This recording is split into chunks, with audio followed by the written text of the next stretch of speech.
Korea, and attending his first IISS Shangri-La Dialogue, Josep Borrell Fontelles, the High Representative and Vice President of the European Commission. We did have some years ago Federica Mogherini come, and we had some years before that Catherine Ashton come. So it's a delight for us to have the High Representative with us here. So you will have a Southeast Asian perspective, an East Asian perspective, and a European perspective on the challenges in resolving regional tensions. But may we first begin with Minister Prabowo. The floor and that podium is yours. Thank you very much, sir.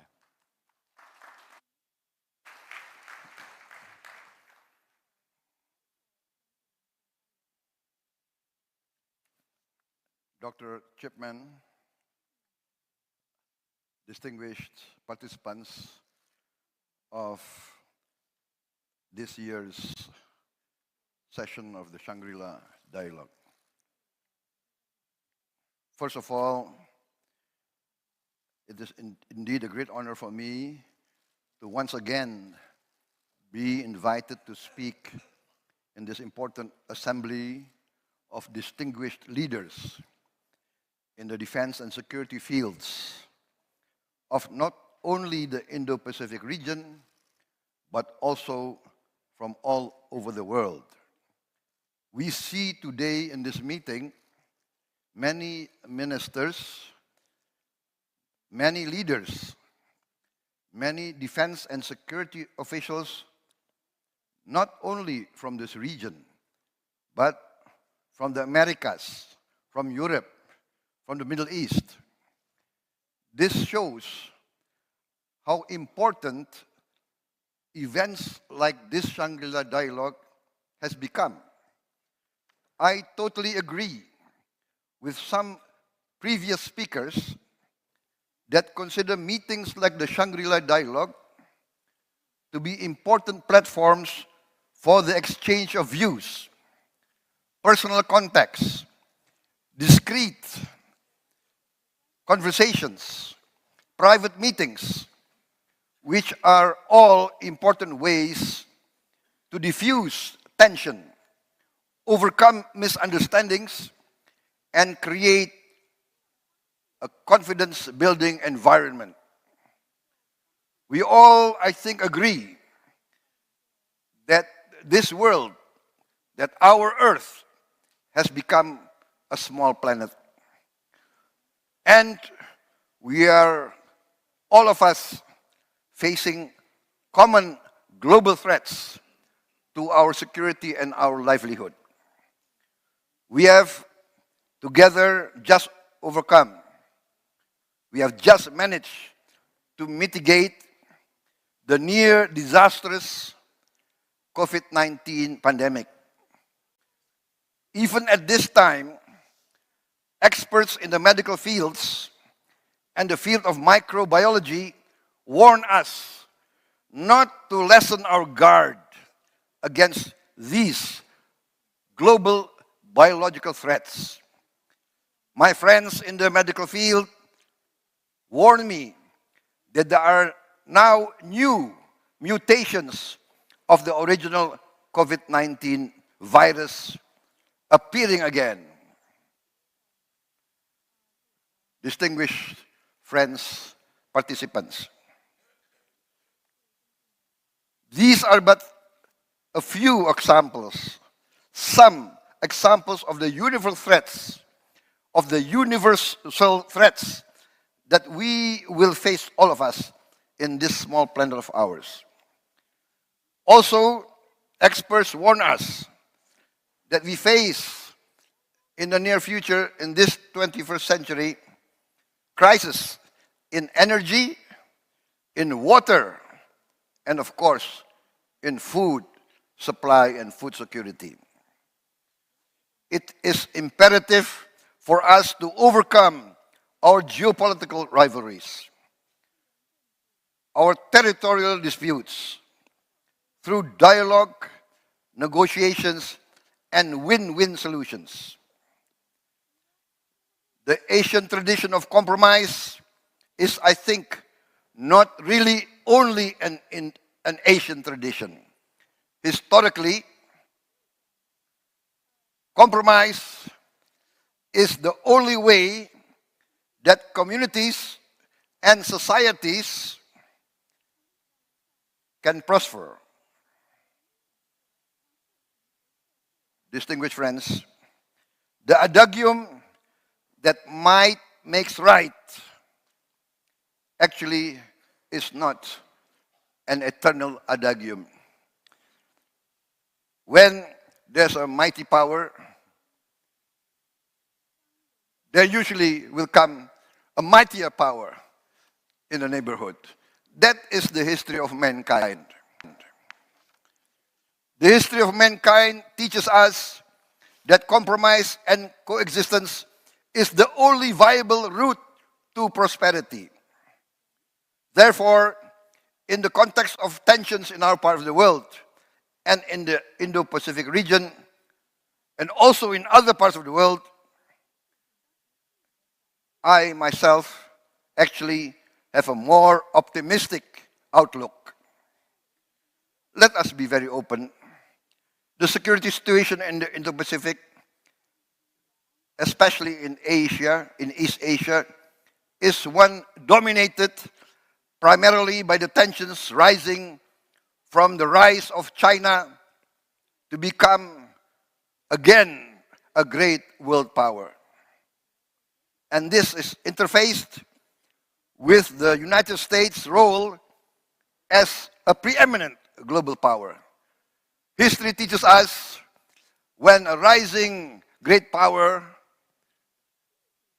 meets a preeminent global power, tensions do arise, and the historical record shows many of these conflicts result in open conflict, kinetic conflict. However, this rivalry, some have suggested, has turned into a new Cold War. It is being called the Second Cold War. And in this so-called new Cold War, as in all wars, whether hot or cold, the danger of catastrophe is always near. Especially in this age of ours, this age of advanced science and technology, of artificial intelligence, quantum leaps, in new discoveries, in new technologies. In this age, any confrontation of force can very quickly result in a dangerous descent to disaster. I've been told by experts in Indonesia, even if Indonesia is not involved in any open conflict, if there is a nuclear war, the difference between those directly involved and Indonesia is we will die a slower death, but we will suffer as well. However, I am of the opinion that the leaders of the two leading powers in this great rivalry are actually wise leaders. I am of the opinion that they are aware of the burden they have on their shoulders. I am sure they must feel the weight of this burden. They are also very aware of the great history of their nations and their civilizations. China has a long and great history, maybe the longest recorded history of mankind. China has been and will surely continue to be a great civilization.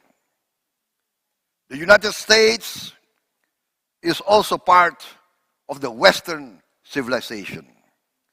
This Western civilization has given humankind Renaissance and the Enlightenment.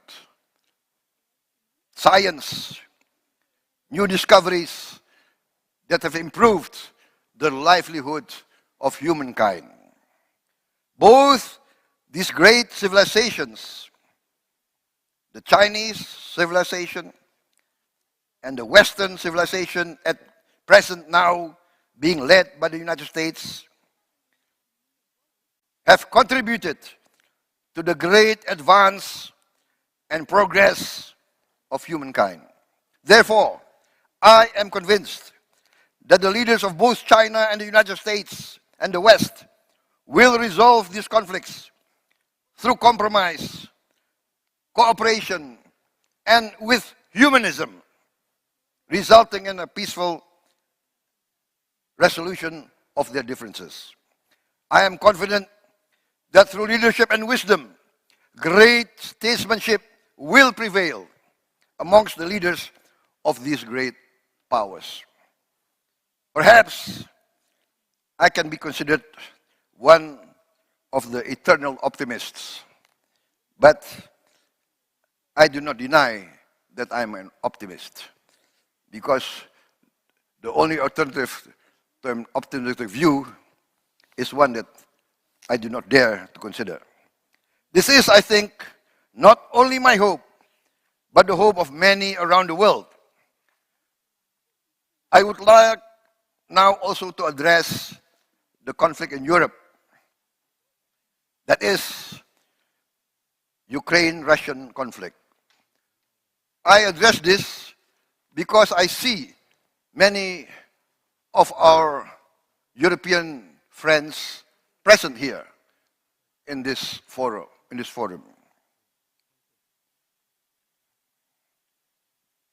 Yes, the Shangri-La dialogue has been in the past focused primarily on the Indo-Pacific region. But the presence of so many of our friends from Europe testify to the fact that security in the Indo-Pacific is affected by security and the situation in Europe, and vice versa. As I said, our planet has become smaller. What happens in Ukraine affects the livelihood of all the peoples of the world. The price of energy has gone up. The price of food has gone up. This has resulted in much suffering for many peoples of the world. Therefore, I would like to put forward the proposition that is not out of context for us to try to contribute to the resolution of the Ukraine-Russia conflict. I therefore would like to take this opportunity to urge, to recommend with utmost urgency for our brothers in Ukraine and in Russia to come as soon as possible to a cessation of hostilities. I propose that the Shangri-La dialogue find a mode of declaration urging both Ukraine and Russia to immediately start negotiations for peace. This declaration should be voluntary from all participants here representing their various countries. But I propose the general outline of the peace plan as follows. First, a ceasefire in place. That is, a cessation of hostilities in place at the present positions of both conflicting parties. Two, withdrawal 15 kilometers each from their forward positions to a new demilitarized zone. Three, the United Nations Monitoring and Observer Force to be immediately formed and to be immediately deployed along this new demilitarized zone. Five, the United Nations should organize, carry out, and execute a referendum in the disputed territories to ascertain objectively the wish of the majority of the inhabitants of the various disputed areas. And I would like to declare at this present moment that Indonesia is prepared to contribute military observers and military units under the peacekeeping auspices of the United Nations. These steps, I think, has proven in history to be effective. Let us not here put blame on any side. There are always two versions to any conflict. Both sides feel strongly of their righteousness. But for the security of the world, for the safety of the innocent, we have to achieve cessation of hostilities as soon as possible. I refer to historical examples. In Korea, a big and massive conflict was resolved by a cessation of hostilities and a demilitarized zone. Yes, the conflict in Korea has still to be resolved permanently. However, for at least 5 decades, we have had some sort of peace, which is much better than the massive destruction and the killings of many innocent people. Distinguished participants, I do not know if my proposals can be accepted, but at least let us try to put forward some concrete recommendations so that meetings like the Shangri-La dialogue will have more substance, more meaning, and can prove to be a platform that can contribute to the diffusion and de-escalation of armed conflict. Once again, because our planet has become smaller, it is more imperative for us to achieve peace. Thank you.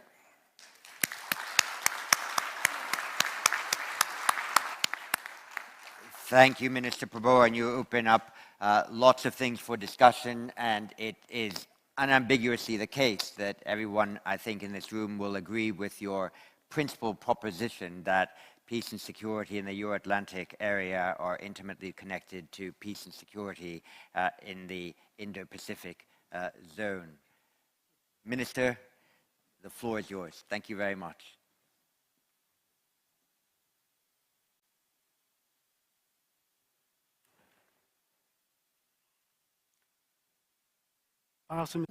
Good afternoon. This is the Minister of National Defense of the Republic of Korea. It is my great pleasure to be standing here again this year from last year, and I'd like to make my speech on resolving regional tensions. First of all, I would like to extend my congratulations on the 20th anniversary of the Shangri-La dialogue. Allow me to offer my special congratulations to IISS Director General and Chief Executive Dr. John Shipman and his team, and the Coordinating Minister for National Security of the Republic of Singapore, His Excellency Teo Chee-Hean. Due to recent complex security challenges, the tension in the region is rising. As a result of the continuation of the war in Ukraine and historical and geopolitical factors, the security environment of the international community is facing many uncertainties. In addition, unconventional security threats such as infectious diseases, climate change, cybercrimes, and terrorism are deepening the uncertainties. Amid such circumstances, North Korea, despite the strong oppositions by the international community, is adhering to its nuclear and missile developments. The advancing nuclear and missile capabilities of North Korea are threatening the rules-based order, which we jointly protected to this day.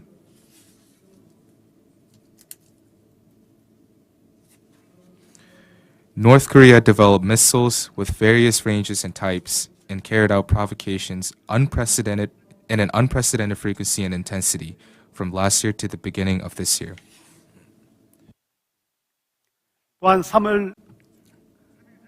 on top of that, 3 days ago on May 31st, violating UNSC resolutions, it fired a space launch vehicle using ballistic missile technology. 특히 북한 In particular, completing its preparation for the 7th nuclear test, North Korea made explicit the threats to use nuclear weapons, suggesting the possibility of preemptive nuclear attack through its announcement of nuclear force policy in September last year. North Korea is the only country that threatens a preemptive attack with nuclear weapons against a specific country. 입니다. 이와 같은 Such a behavior is a point-blank violation of UN Security Council resolutions. It is also a breaking of a promise made in 1991 between the two Koreas that declared denuclearization on the Korean peninsula. Not to mention, this is also an unlawful action that directly undermines the Nuclear Proliferation Treaty preserved by the international community since the Second World War. The reckless nuclear and missile development of North Korea is increasing concerns of nuclear proliferation, causing regional arms race. 그 결과 As a result, the security dilemma of rising security costs for each country is expanding. Strengthening the ROK-Japan and ROK-US-Japan security cooperation is also an inevitable measure taken to protect regional freedom and peace from the advancing North Korean nuclear and missile threats. 합의한 조치인 것입니다. 그만 North Korean threats are that major a challenge that deeply agitates the structure of regional security. In addition, North Korea's human rights problems, turning graver by the day, pose critical threats to universal values and rules of humanity. The Kim regime, obsessed solely with advancing nuclear and missile capabilities, is turning a blind eye on the lives of its people who suffer from food shortage and economic crisis. Had the Kim regime used money on purchasing food instead of spending it on developing nuclear weapons and missiles, including 34 launches of ballistic missiles last year, the North Korean people would not be starving as they do today. Infringement of human rights of the North Korean people is also at a severe state. Even as I speak, North Koreans are living under the harshest reality of human rights violation, with their basic freedom and rights set forth by the UN unguaranteed. 세계인 Article 2 of the Universal Declaration of Human Rights states that everyone is entitled to all the rights and freedoms without distinction of any kind. 내용을 포함하고 있습니다. 북한의 참혹한 The abysmal human rights conditions of North Korea regress from the universal values that the international community seeks to uphold and damage the values of freedom, rule of law, and human rights in the Indo-Pacific. North Korean human rights challenge is no longer a problem of an individual country. Rather, it is a collective task for which all members of the Indo-Pacific must together condemn and look for solutions. 우리 정부는 For the past few years, the ROK government attempted to solve North Korean problems by relying on good faith of North Korea, that if we offered kindness, North Korea will embark on the path of denuclearization. However, the then advocated denuclearization and lasting peace turned out to be fake and unveiled itself to be undeniably false. Even when denuclearization talks and discussions for improving relations were in progress, North Korea was operating plutonium and uranium enrichment programs and continued illegitimate activities of nuclear and missile capability development. 그리고 이는 북한이 This indeed has been proven by various missile and other weapons recently revealed by North Korea. Meanwhile, the livelihoods of the North Korean population were jeopardized, human rights further aggravated. In order to solve North Korean problems substantively, we have to consolidate our intent and convince North Korea to change the thoughts and behaviors in the right direction. 가야 합니다. 이를 통해 Doing so would bring about genuine peace on the Korean Peninsula and in the region. Since the Yoon administration took office in May last year, the Republic of Korea has striven to change North Korea's miscalculation and misbehavior by pursuing peace on the Korean Peninsula.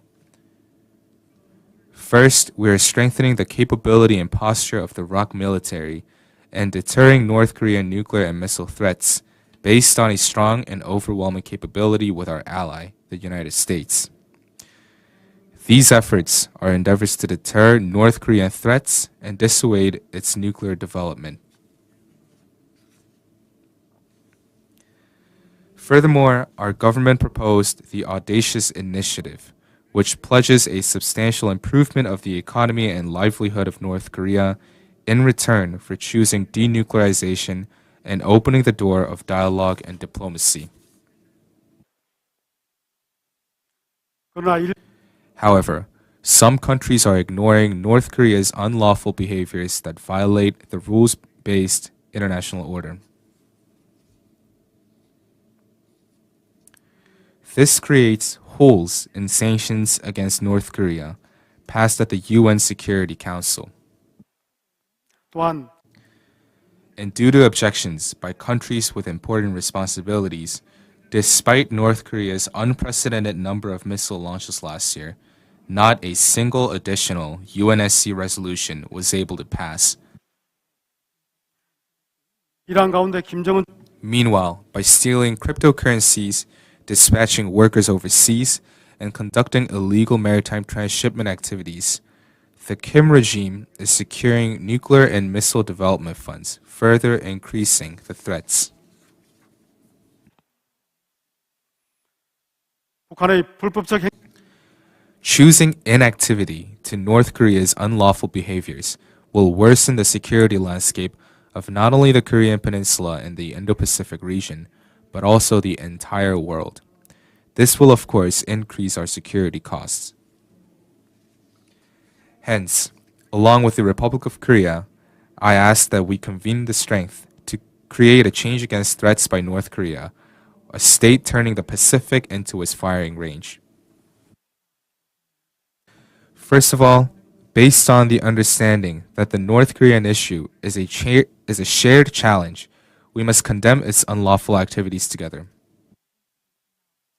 북한의 핵미사일 Disregarding or defending its nuclear and missile development goes against the international order we together maintained. Also, we must blockade North Korea's unlawful activities by faithfully implementing existing UNSC resolutions agreed upon by the international community. 북한의 핵미사일 개발 In order to stop the inflows of funds and supplies for North Korea's nuclear and missile development, we should further reinforce the cooperation of the international community in the form of cyber cooperation and PSI.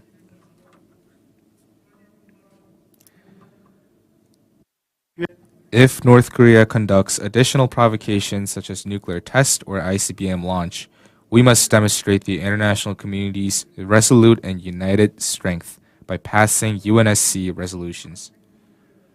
With such a united action, we need to change the Kim regime's calculation as following. 북한이 핵위협과 강압을 통해 얻는 이익 We must make North Korea understand that the costs of making nuclear threats and coercions far exceed the benefit of doing so, and that if they continue the illegal activities as they do today, they will only become more isolated, and that they will not be able to solve the problems that they face. We also need to make the regime realize that coercion and threats will never be rewarded, has showcased through the war in Ukraine. While at the same time, that if they open the door for dialogue and choose a novel path, bright future will wait ahead. 지금껏 So far, the process of mankind development entailed the endless journey for universal values of freedom, human rights, and the rule of law. The reason the ROC government announced Strategy for a Free, Peaceful, and Prosperous Indo-Pacific Region in December last year and contributes to the regional peace and stability is to pitch in on the same journey.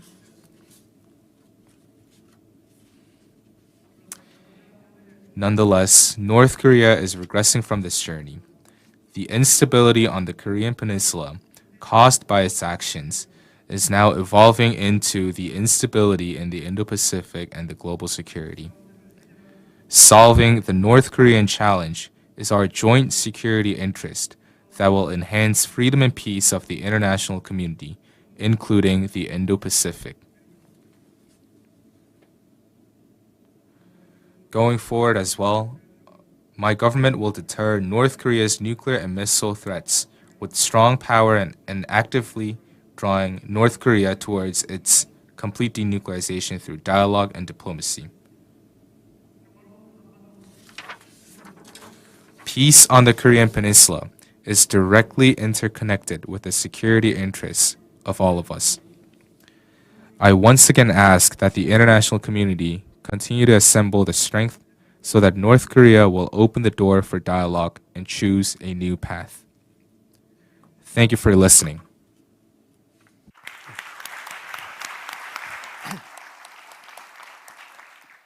Thank you very much, Minister Lee, for that very clear explanation of how the Yoon administration has moved from what might have been styled in old-fashioned speak a sunshine policy to what might be styled a dual-track policy, where the Yoon administration is strengthening ROK's capability while at the same time making an economic offer to the DPRK for peace should it follow denuclearization, and also for reminding us of an acronym that we haven't perhaps heard enough of in the last year or so, PSI, the Proliferation Security Initiative, which binds a lot of countries together in order to ensure that DPRK doesn't gain the means to further threaten your country and the region.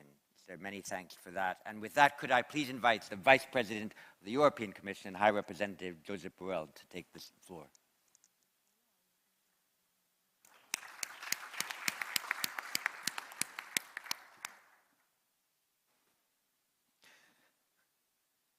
Ladies and gentlemen, Excellencies,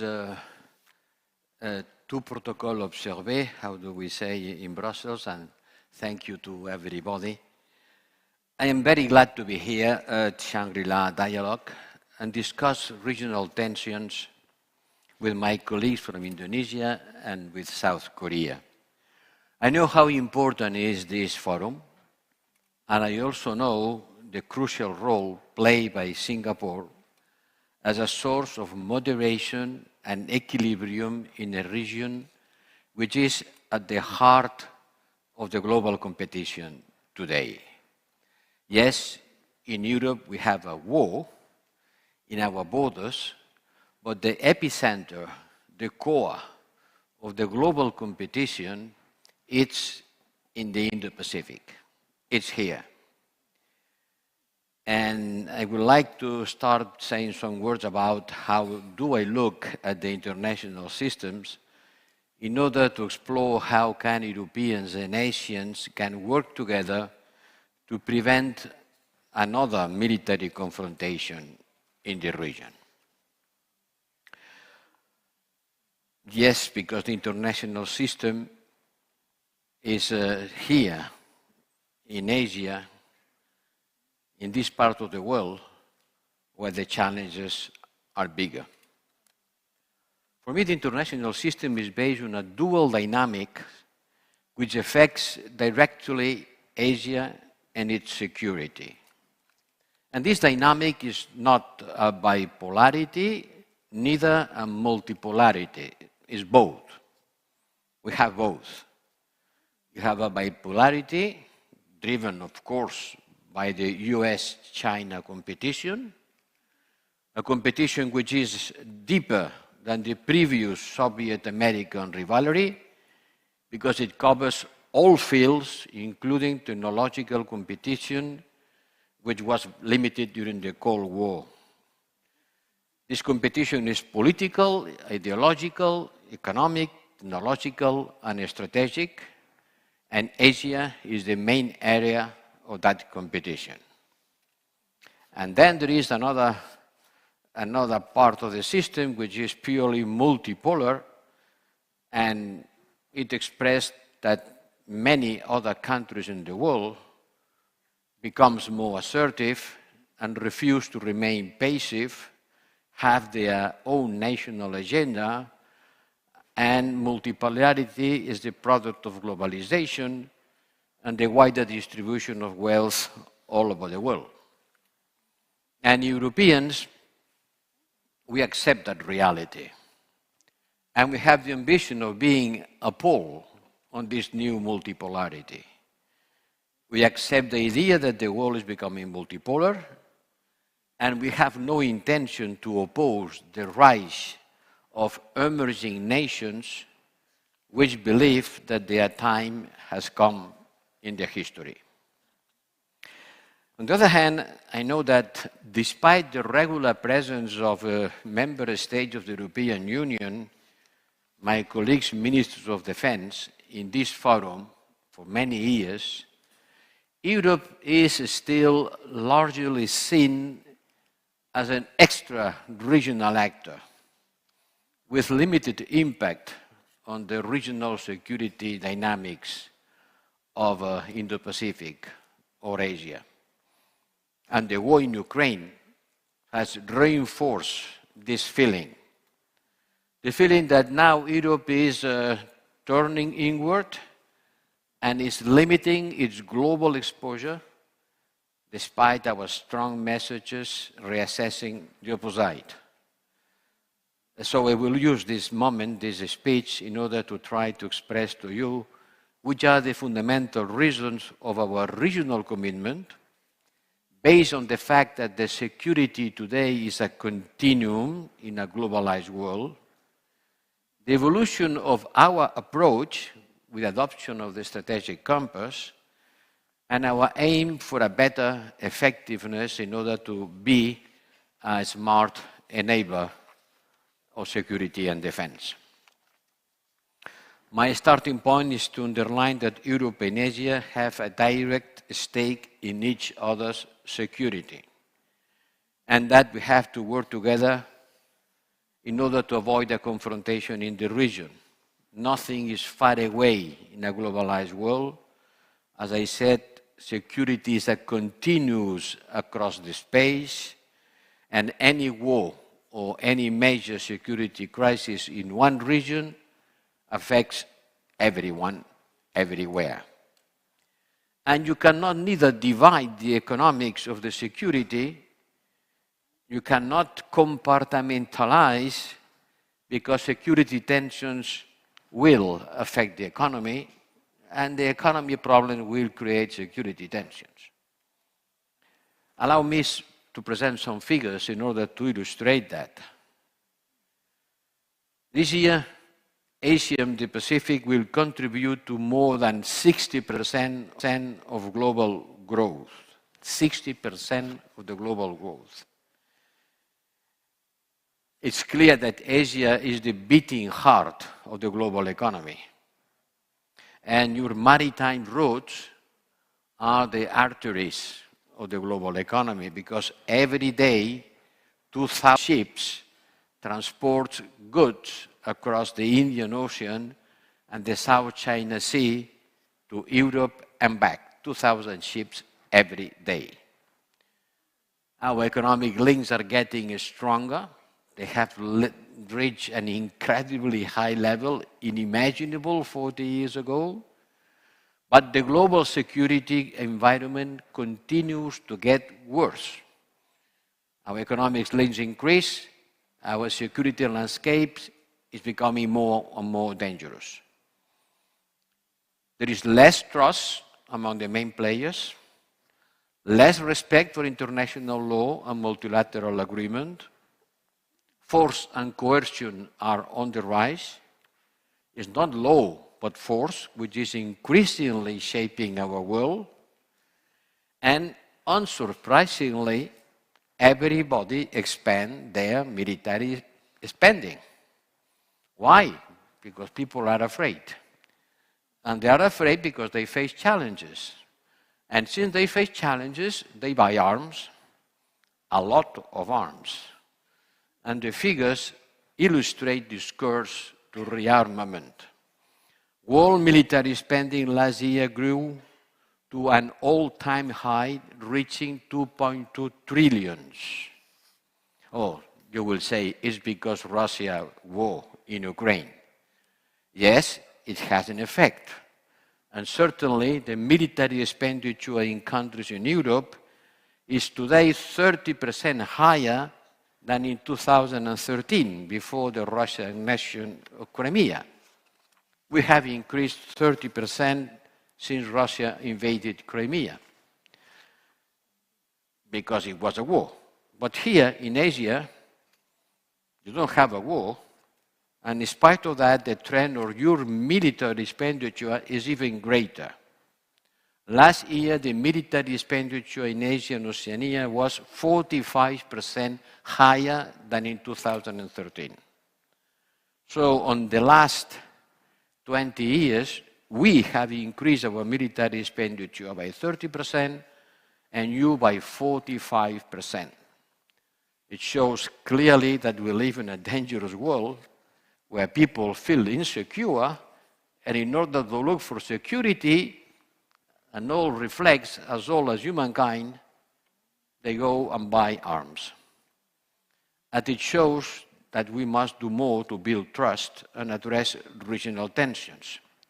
And that it is our common responsibility to defend the security principles whenever and wherever they are threatened, be it in Ukraine or in the South China Sea or anywhere else. Yes, dear colleagues, we must bring a peace to Ukraine, but a peace that could be considered a just peace. You know, I know how to finish the war in Ukraine. I know. It's quite easy. We stop supporting military Ukraine and the war will finish in a couple of weeks. But how it will finish? Does it matter? Or doesn't matter? If it matters, then we cannot stop supporting military Ukraine. Because we don't want the peace, which is the peace of the cemeteries, the peace of the surrender, the peace of the stronger, the peace that makes Ukraine a second Belarus. But yes, the war will finish. So the question is not to finish the war, but how do we finish the war? And that's why we continue supporting Ukraine, although we want peace as much as anyone else in this room. And at the same time, we must be sure that the Indo-Pacific stays Pacific. As Indonesian Foreign Minister Retno Marsudi rightly said last month when we met in Stockholm for the European Union Indo-Pacific Forum. And as the Spaniards sailors, the first time they sailed this water, called it Pacific because it was surprisingly very surprised because the water was so calm compared with the Atlantic. My first point is that we have to be committed to do just that, to look peace wherever, in these waters and in the lands of Central Europe. My second point is to try to explain you how the war against Ukraine is changing the Europeans' role in security and defense. This is important per se, but it is also important because for you, because a more capable Europe is a better partner, including with Asia. Maybe not many people know in this region that in the last 15 months in Europe we have been broken political taboos. For the first time ever, we have been funding military support to a country under attack, providing about 40 billion of military support to Ukraine, coming from the institutions, coming from the resources I manage in Brussels, and coming from the member states. Yes, much less than the US support. But if you add up all the supports, military, civilian, economic, financial, and humanitarian, the bill of the support to Ukraine is about 60 billion euros for Europe. But let me show another figure, which is really impressive. The bill of the support that the European governments have had to pay in order to help their families and firms to face the high prices of electricity and food, the subsidies to our people in order to face the consequences of the war, is 700 billion, 10 times more than the support to Ukraine, which shows that the consequences of this war are not reduced to what's happening in Ukraine, but to the shock waves that this war has been sending all around the world. We have been developing methods to increase our industrial capacity to support Ukraine. We have trained 30,000 Ukrainian soldiers during this year, and we will increase our estimated defense capacity by around about 100 billion more to modernize our armies and invest in new technologies. This is a game changer. This war is changing the role of Europe. Europe was and is a project for peace and about peace. Peace among us and a force of peace for the rest of the world.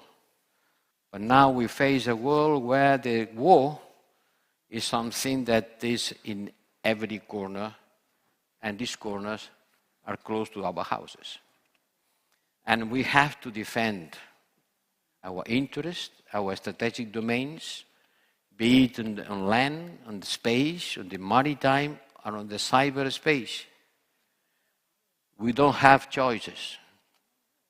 The worst of the choice will be to look to the other side and let the history go by the bad way, because this war could not finish by the victory of the aggressor. But our transformation also makes us a more capable partner for Asia. And this brings me to my third and final point. What can we do with you, with our Asian partners, to promote security together, to face the tensions rising from the South China Sea to the Taiwan Strait to the Republic of Korea? We see more military build-ups and more unilateral move. Yes, each case is specific, but I want to stress that the European Union will always defend international law, including the United Nations Convention on the Law of the Sea and the Non-Proliferation Regime. And because in our DNA, we have always favored multilateral solutions and regional approaches, we are very glad that under our strategic partnership with ASEAN, our security cooperation is a growing component. And we are pleased to participate with members of ASEAN in the regional Navy exercises. And we are happy to see that the navies of ASEAN partners work with us in Operation Atalanta, which are good examples of what we can do concretely. At the bilateral level, we have security and defense dialogues with China, Japan, India, South Korea, and others. I think this type of cooperation can be more than just dialogues, but to make them as concrete and operational as possible. Ladies and gentlemen, let me wrap up. My core message is that the European Union is a reliable security partner. We are not a classic military alliance. We are not a traditional great power throwing its weight around. We don't have the 6th or 7th fleet to be deployed in the Pacific. We are not even a state, but a constellation of states. But these states have a certain technological and military capacity that we want to develop in order to become a smart enabler, investing in shared security in Europe and in Indo-Pacific. And that is my message. You can count on us as much as you could also be part of a great coalition to ensure peace into the great oceans. We need each other. We need to stabilize this world. The challenges we are facing don't let other solution than a strong cooperation, avoiding conflict and increasing cooperation among people around the world. In Europe, in Indo-Pacific, stop this war in a fair manner and avoid that the new conflict could appear in our horizons. This would be an excellent endeavor for this forum. Thank you.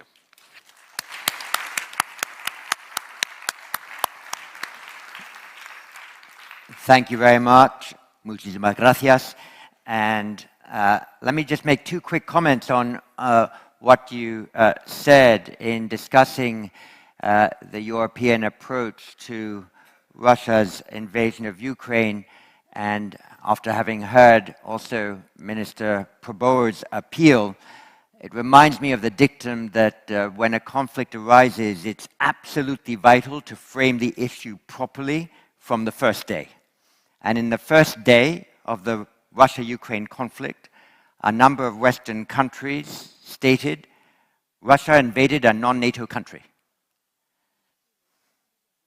They didn't say that this was a Russian imperial war of recolonization. I just wonder, had that language been used, which was consistent with the language that President Putin used in an essay he had written only the year before, in which he explained that, in his view, Ukraine wasn't an independent country, whether that might have, to a degree, changed the perspective from the so-called global south on what was happening in Europe. The second, I think I was very struck by your sort of percentage increases of defense expenditure proportionately in Europe and in Asia. I need to make a party political broadcast here, as we would say in the UK, which is that the IISS produces a military balance and has 173 countries' defense economics analyzed within it. And we will look carefully at those numbers and see if we can come up also with ones that are of equal interest. But it raises always that question as to how much of this military expenditure is just for vital modernization, and how much of that defense expenditure is participation in a competitive arms race. And that is one to which our analytical minds must here turn. We have 30 minutes left, so my proposal is that we spend 20 minutes, not more, maybe 18, hearing crisp questions and comments from the floor, and then I will return to the panel in the reverse order in which they spoke, for each of you to take 3 minutes to distill the best of what you have heard and to transmit the best that you have then available from the panel. So first, may I ask Ankit Panda from the US. Thank you. My question is for Minister Lee. Minister, I wanted to ask you about the historic Washington Declaration that was agreed between your president and President Biden in April. There's been a lot of attention on the Nuclear Consultative Group, but I wanted to ask you about a comparatively less discussed component of this declaration, which is the aspiration to, I quote, closely connect the capabilities and planning activities of the new Republic of Korea Strategic Command and the U.S.-Korea Combined Forces Command. Could you tell us a little bit about how efforts are proceeding on this endeavor and how you expect things to play out in the coming months? Thank you. And from Australia, Gordon Flake. My question is also for Minister Lee. Thank you for the clarity you had on the challenges and choices posed by North Korea. But my question is on Korea's recently announced strategy for a free, peaceful, and prosperous Indo-Pacific region that was announced last December. That strategy goes beyond the Korean Peninsula. It even goes beyond the New Southern policy of the previous government and extends well into the Indian Ocean, into the broad sweep of the Indo-Pacific. My question is, since that policy calls for a focus on comprehensive security cooperation in the Indo-Pacific, what is Korea's defense or security strategy as part of that Indo-Pacific strategy? And to clarify that, your colleague from Canada, which subsequently has also announced an Indo-Pacific strategy, made it quite clear that they have this Operation Horizon, a new strategy specifically to give security or military teeth to the Indo-Pacific strategy. Thanks very much. And from the IISS, but based in Paris, Rui Momtaz. Thank you, John. Minister Prabhu, by saying we shouldn't put blame on any side of the war in Ukraine, you basically drew an equivalence between the invader, Russia, and the invaded Ukraine. So my question to you is, does the non-aligned position in 2023 consist in encouraging aggressors? How could this provide a sustainable and just peace? And is this coherent with everything we've heard since this morning about the importance of upholding rules and order in the Indo-Pacific and how might does not make right? Thank you. Thank you. And from China, Ning Li. 你好，李部长，我问那个韩国的国防部长。My question is to the Korean minister. You pointed out that if we do not manage well the situation, it could even lead to nuclear conflict. My question is, to resolve the peninsular crisis, if we only rely on exerting pressure and continuing with the sanction as in the past many years, can we really solve the problem? You also mentioned in your statement that you want to call on the parties to try to persuade and resolve the situation in Peninsula. I want to hear from Minister Lee. Do you have any specific program and a pathway to address the tension? Because we have been hearing because the dialogue has been paused for many years to address the nuclear issue. If we do not resume dialogue, if we do not have a pathway which is supported by humanitarian aid, how other new methods or proposals do you have on that to solve the problem? To use the proper language and to bring some clarity, saying there is no Ukrainian-Russian conflict, there is Russian invasion of Ukraine. And there are no disputed territories in Ukraine because Ukraine only has the territory of 1991, which was established and has not changed since then. So this is the only internationally recognized borders of Ukraine.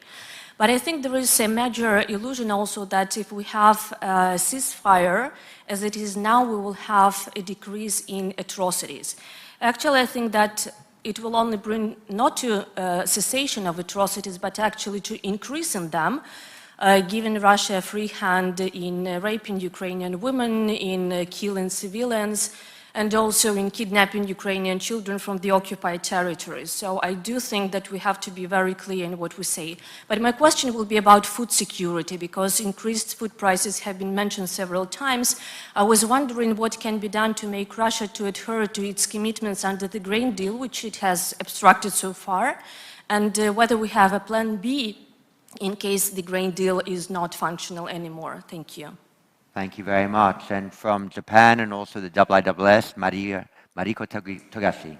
Mariko. Thank you, John.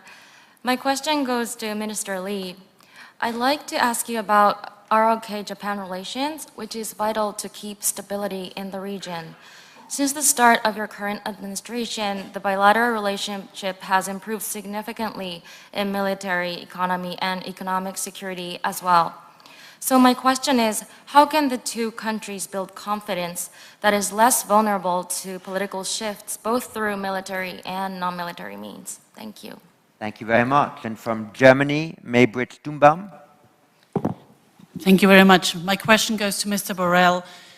The U.S. Secretary of Defense Austin this morning said that a war in the Taiwan Strait is neither imminent nor inevitable. So as you mentioned, the high importance also for the European lanes, I was wondering, how is your assessment about the proximity of a war in the Taiwan Strait, and what could be the European role in terms of military, to quote my colleague here? Would there be a military involvement of European forces in any way in the area, or what can we do about the resilience of supply chain? And I would like to give the question also to your colleagues on the panel. What could be a European contribution to ease tensions in the region? Thank you. Thank you very much. And from Myanmar, Min Jin. Thank you. My question is for the Minister Prabowo. I would like to draw attention to the situation in Myanmar. Since the military coup in 2021, Myanmar military regime is brutally cracking down on its own citizens. Civilian deaths in Myanmar were 8,615 until now, which is slightly higher than civilian casualties in Ukraine. Myanmar becomes a major source of instability and then a source of human rights violations and human security in the region. So my question to the Minister Prabowo is, as Indonesia is an ASEAN chairman for this year, how Indonesia can work closely together with Thailand, which is another ASEAN member, and China, which is ASEAN partner, to mitigate, or if possible, to address the Myanmar crisis, because we all know China and Thailand are two most important countries in addressing Myanmar crisis. Thank you. Thank you very much. And someone from the IISS who generated over the last year something we call the Myanmar conflict map. I forget quite how many data points it has, but Aaron Connolly might say so at the beginning of his question. Aaron Connolly. Thank you, Dr. Chipman. Minister Prabowo, I have a similar question about Myanmar. President Jokowi said earlier this year that Indonesia had a particular history that it could share with Myanmar's generals about its transition to democracy. You were present during those events in 1998, and you have been an active participant in Indonesia's democracy for the last 20 years. So I wonder, in your particular capacity, what advice you would give to Myanmar's generals if you had the chance. Thank you. And from Vietnam, Wang Thi Ha. Thank you. I would like to ask Minister Prabowo about his proposal to set up a demilitarized zone and hold a referendum in the occupied territories. Prior to the invasion of Russia last year, these territories indisputably belong to Ukraine, and now with the referendum proposal, they would effectively become disputed areas. And I cannot help but think of some parallel that is happening in the South China Sea, where some non-disputed maritime zones are becoming disputed areas as well. So I would like to invite your comment on that. Thank you. Thank you very much. And from Indonesia, Diandra Menko. Yes, thank you. My questions go to my minister, Mr. Prabowo Subianto. So from your remarks, it is intriguing to learn that Indonesia is focusing on the measures to de-escalate regional tension by proposing more open communication and compromise between two major powers. Nonetheless, it is clear that such attempts face some challenges today. In that situation, I'd like to know what roles do you expect Indonesia to play in the future to make such communication and compromise possible to take place? And in the event that things go to the undesired direction, what is Indonesia's contingency plans? Will Indonesia's defense budget be increased in the near future? Yeah, thank you. Thank you very much. As I say, no defense minister escapes the percentage of GDP question. So, to Germany, Johann Wadefuhl. Thank you very much. I would also like to refer to the proposals from Minister Prabowo to solve the conflict in Ukraine. I would like to ask you, Minister, why didn't you address the Russian aggression, that this was the only reason for this conflict? Very much. And sitting right behind you, the former Indonesian Deputy Foreign Minister, Ambassador to Washington, Dito Patidakul. Thank you. This is a question to Minister. To come to a ceasefire, wouldn't this only cement a new frozen conflict in Europe? Thank you. Thank you very much. And sitting right behind you, the former Indonesian Deputy Foreign Minister, Ambassador to Washington, Dito Patidakul. Thank you. This is a question to Minister Prabowo, my good friend. During a recent interview, President of Indonesia, Joko Widodo, stated that ASEAN should regard Quad and AUKUS as a new policy by Indonesia to call for ASEAN cautious statements by the Indonesian government previously. But from Malaysia, Sihat Rizwan Johan. From saying this out loud at the official ASEAN summit. You talked about how Europe is changing. An off-the-cuff remark, or whether it actually represents a new policy by Indonesia to call for ASEAN to regard Quad and AUKUS as partners. Thank you. Thank you very much. And from Malaysia, Sihat Rizwan Johan. Thank you. My question is for Mr. Borrell. You talked about how Europe is changing for the first time giving funding for military support. My question is this how Europe will be in the future? Or is this because of just a specific incident with the war in Ukraine? Russia's war in Ukraine is transforming Europe's military and security profile. Now, traditionally... And from the UK and also the IISS, Nigel Gould-Davis, former ambassador to Belarus.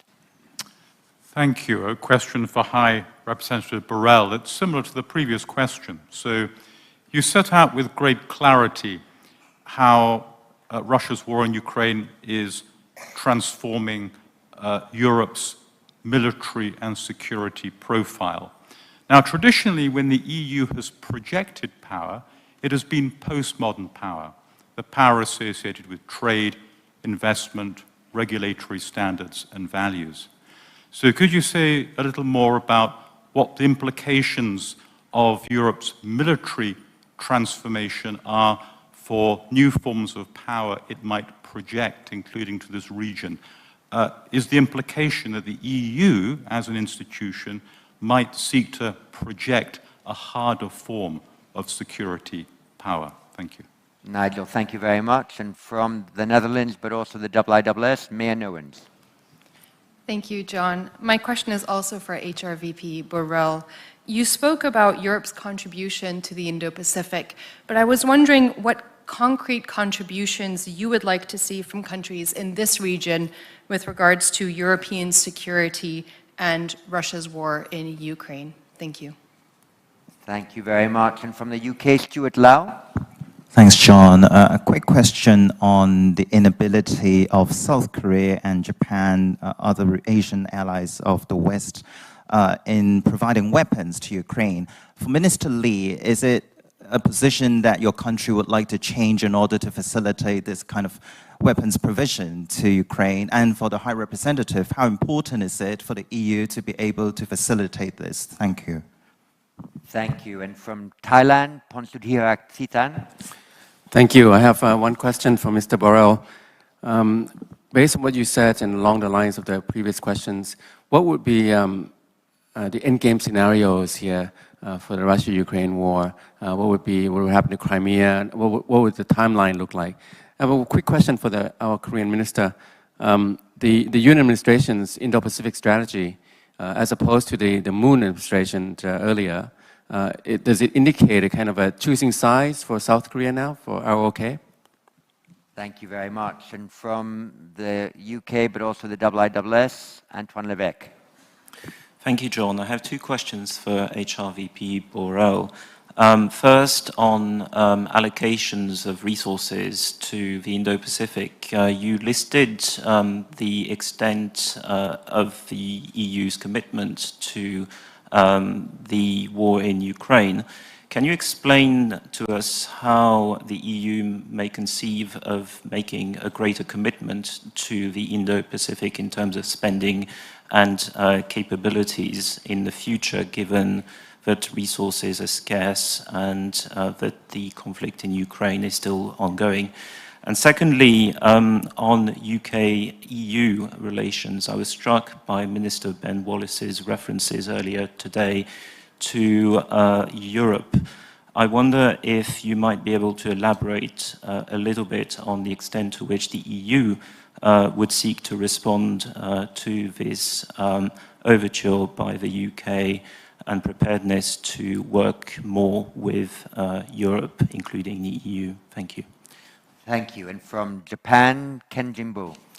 Thank you very much. I have a question to Minister Lee on the Washington Declaration in April.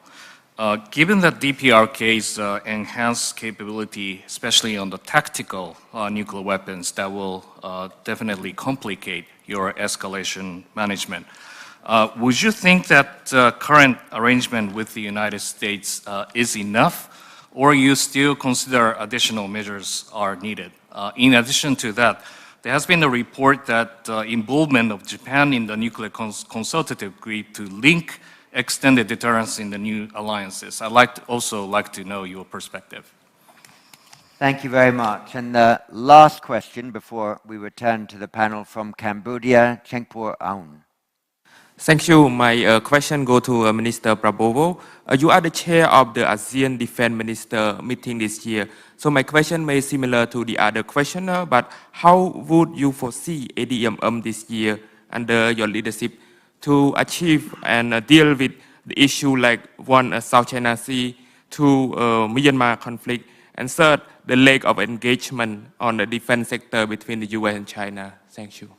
Well, thank you very much. I think the questions and comments were almost exactly mathematically equally divided. So I would like to give each of the panelists 3 minutes to respond to them. I'll try, as I call on each, to distill the main points made just in preparation. I think, Minister Lee, you had a lot of questions about how you engage with the DPRK and how your strategy is different from what your plan is, and also about your own Korean Indo-Pacific strategy. Exactly what does non-alignment mean when there is a war of aggression, and can it be possible to consider territories that are not disputed just because they are attacked? We heard that from Vietnam.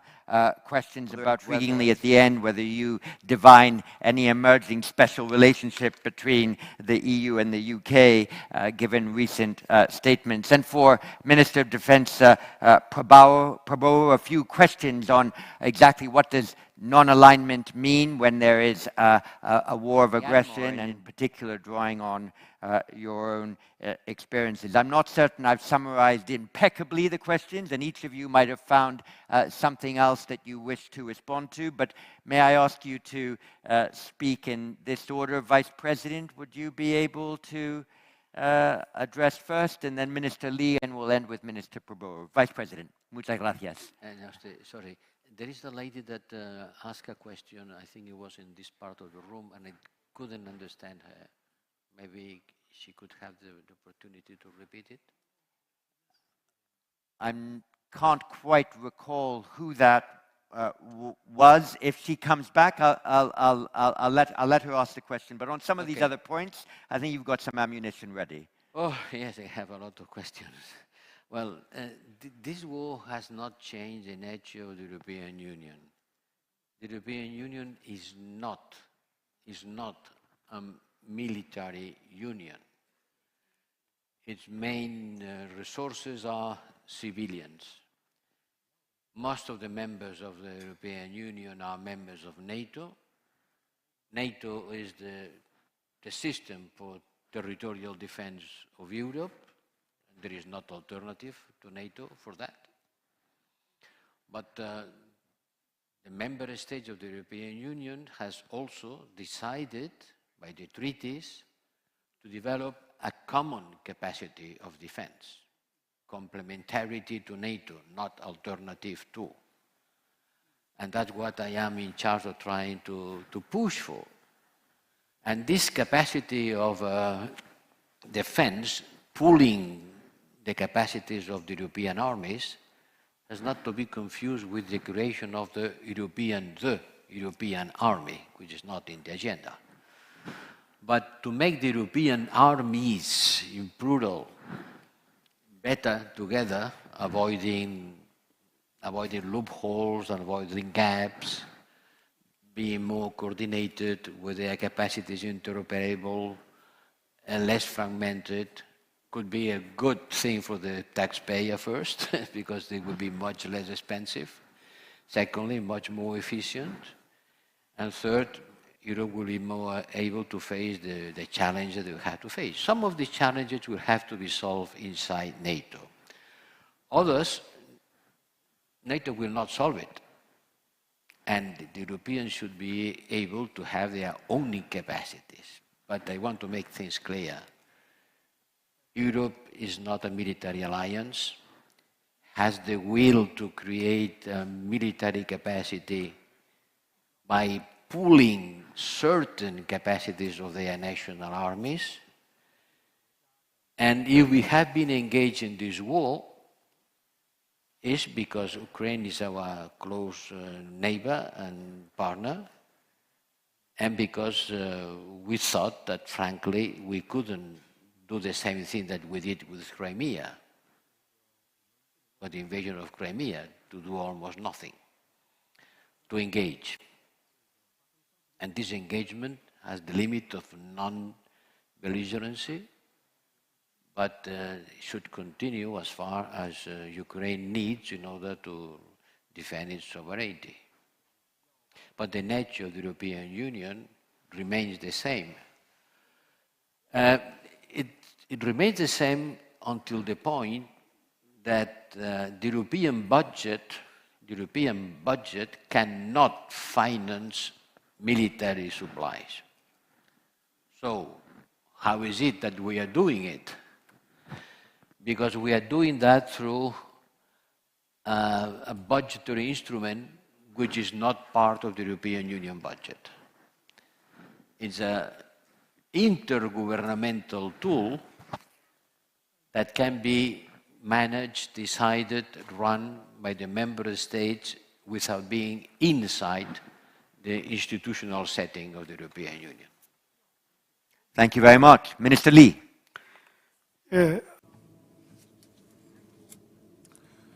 So it seems that I got questions from 7 different people. Some of the questions were overlapped, so I'll provide my answer to 4 different questions. First is regarding Washington Declaration and NCG, and 2 questions were asked regarding it. Relating to nukes, jointly planning and jointly trainings and exercises and jointly executing are part of this agreement, and including information sharing as well. We have built the confidence and trust on extended deterrence much more than we did in the past, and it was a very significant declaration that we made. Then how does this relate to our relations with Japan was one of the questions. NCG is only limited to our relations between Korea and the United States that is developed to respond to the threats caused by North Korea. The second question that I will provide my answer to is regarding the Indo-Pacific strategy that Korea recently released, and how is that different from the new Southern policy from the past. And 2 people asked regarding the question. In the past, the policy didn't include defense and security contents. The Indo-Pacific strategy, however,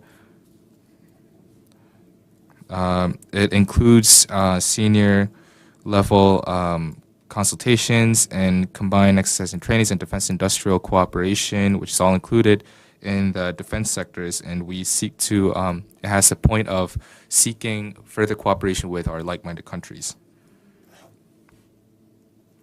The third point that I would like to make is regarding North Korean threats and whether pressure would be the right answer to solve this question, solve this problem. Of course, in the past, we had provided, attempted many dialogues, including humanitarian aid packages. However, it always ended as a failure. And it was always a dialogue that that lacked the genuineness. And therefore, it is important that we cooperate with the international community together when we're posing these pressures. And we have to make them realize that the cost that they have to bear in possessing the nuclear weapons exceeds the benefit of possessing those weapons, and the benefit of foregoing that weapon would be much greater than the cost that is caused by the international community's pressure. That is what our government is currently pushing for, and that is what we are requesting for as well. And lastly, regarding Republic of Korea and Japan relations improvement, ROK-Japan relations compared to the past, ROK-Japan relations should not merely focus on the issues of the past, but rather we have shared the sentiment that we have to develop this in a future-oriented manner, especially regarding the nuclear and missile threats by North Korea. We share the sentiment that this is a joint challenge that is posed to us, and that solving it together would develop our bilateral relations in a better way. Then how do we improve and develop this bilateral relations? I believe what's important about this is the trust, and how to develop the trust is through person-to-person exchanges and senior-level consultations. That is how we will build and restore the trust between the two countries, and how we will strengthen the cooperative relations between the two countries.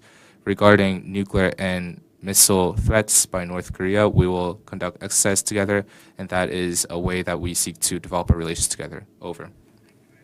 And finally, 3 minutes. We need to end at 12:58 from Minister Prabowo, principally on your ideas on Russia-Ukraine non-alignment and also the Myanmar issue. Yes, John, thank you. I don't know if I can answer these questions in 3 minutes, but I will try. Several questions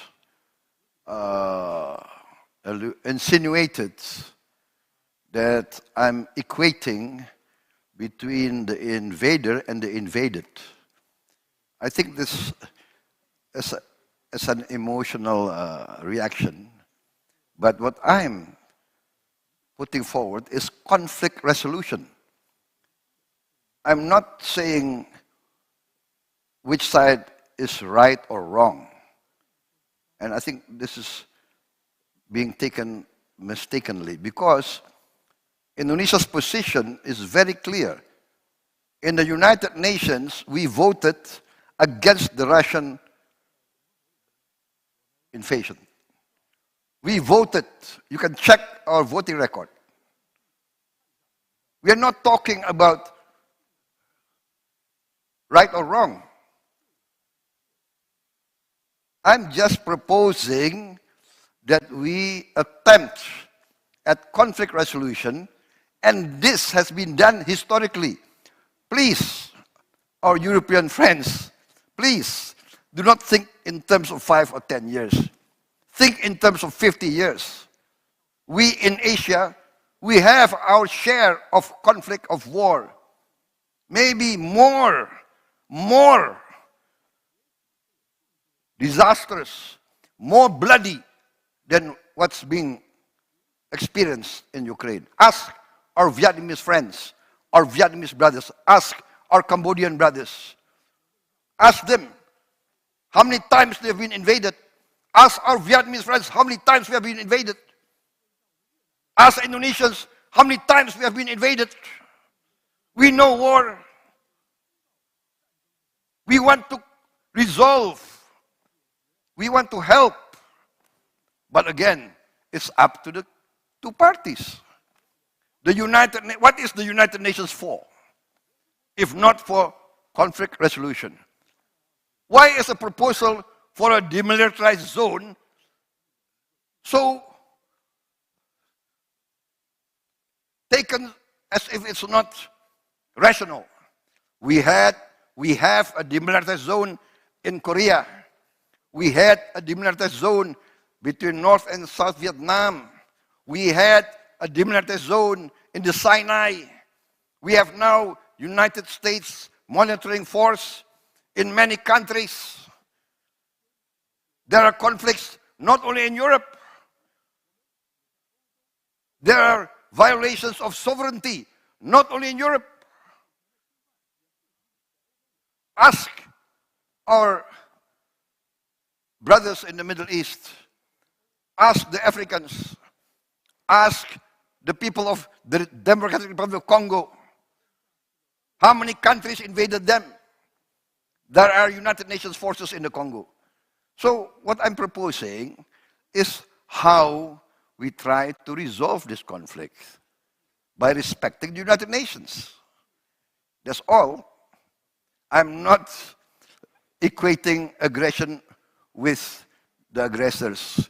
Please understand, we, in this part of the world, we have been victims of aggression many, many times. I think that's my answer. And for Myanmar, very clear that ASEAN has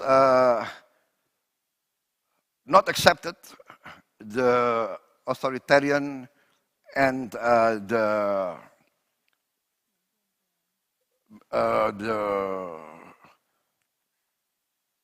activities and lethal actions of the Myanmarese military regime against their own people.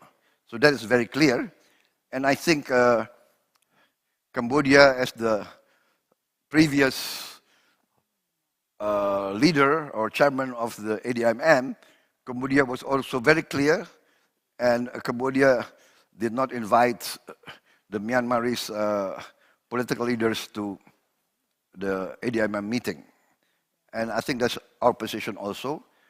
And we have been discussing among ASEAN members that we should try to still engage the Myanmarese military regime, if that is acceptable to our political masters, and try to convince them to de-escalate, again, to try to achieve ceasefire and democratic resolution of the conflict. And we have given our example in Indonesia. In Indonesia, in 1998, I think we are one of the few examples in the world of a military voluntarily withdrawing from politics. A military withdrawing voluntarily from politics until today, and we are proud of it. We are proud of that. I myself was accused many times of preparing a coup d'etat, preparing, but I did not carry out. I formed a political party. I took part in 4 general elections, right? I became a presidential candidate in 2 general elections. I'm preparing to go for the 3rd time, So we are proud of that, and we want to convince our Myanmarese colleagues that the military always should defend their people and not take violent actions against their own people. Indonesian military tradition is we are a people's army, we rose from the people, we are nothing without the people, and therefore we voluntarily withdrew from politics. And we will go to the people to get a mandate of the people by the consent of the people. I think that's my answer. Thank you. Thank you very much. Everybody, please thank our panelists. They've all worked exceptionally hard. And you've now also learned your lunch, and please be back in the room by 2:40 this afternoon so that we can start on time. Thank you very much.